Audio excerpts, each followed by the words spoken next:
barabara. Jobar bepe kaunti manandi dwaro mondo piny owacho oyienegi gi ng'adi yiende mane ginyiewo kuom sirikal. Kagilose boma ma Kapsabet, jong'adi yiende go wacho ni yiende gi tow e bunge tok piny owacho golo kum machungo ng'ado yiende mane oketi e higa mar 2018. Giwacho ni thoth gi koro ni kod midhiero kaluwore ni bengi bandho gi kaluwore ni ne gikawo hola mar nyiewo yiende go. Kata kamano jotije go osingo mar timo kampen mar pidho yien maromo $2 million e bunge mopogore opogore e kaunti no.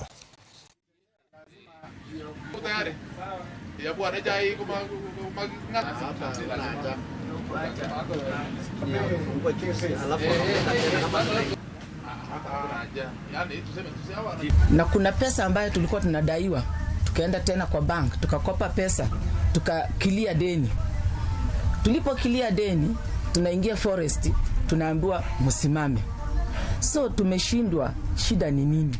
Hata sisi maadui ya serikali tunaomba ya kwamba tuweze kufanya kazi pamoja, tuweze kulipa miti. Watu wameumia. Siku ile walifungiwa miti miaka 6. Sasa wanakuja kufungiwa tena juzi, watu walikuwa wameenda kuomba loan.